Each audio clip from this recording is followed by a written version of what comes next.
Good morning, everyone. It is really great to be with you this morning, and we are continuing our journey through the Beatitudes in Matthew chapter 5. And today we are reaching verse 9. Blessed are the peacemakers, for they will be called children of God. I've really enjoyed studying this little verse, and it does just seem like one little verse, doesn't it? But this verse has so much in it. And we're going to start with the word blessed. So I'm not going to spend very long on this because I know that people who have done the reflections leading up to this one have discussed it as well. But when we're talking about blessed, we are talking about being spiritually prosperous, independent of one's circumstances. We're not talking about financial or any other type of blessing at all.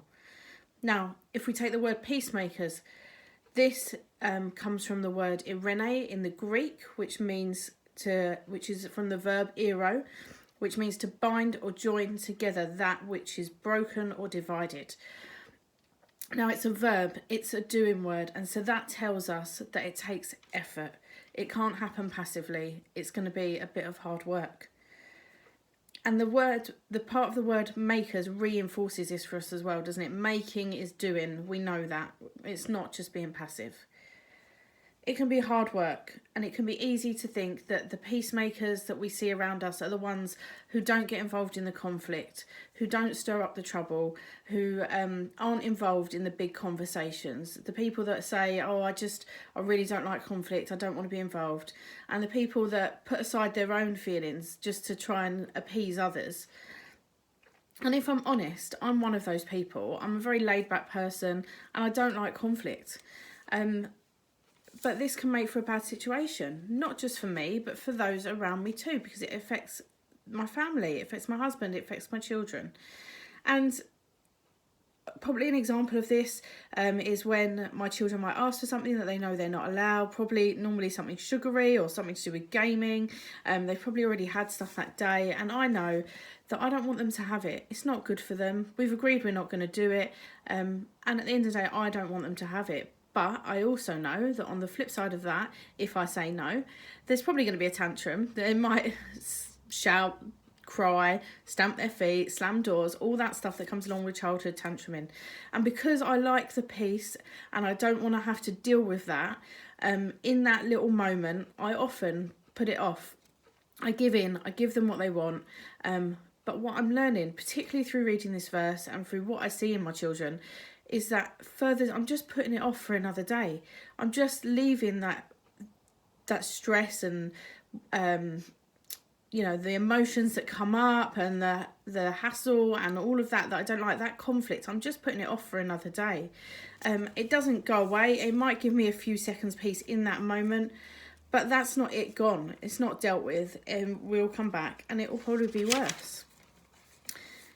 It's hard work. I have to make a choice. It's a verb, it's a doing word, and I have to be active. I have to be proactive in seeking to reconcile the problems with us as a family and work hard to find a solution that binds and joins us together.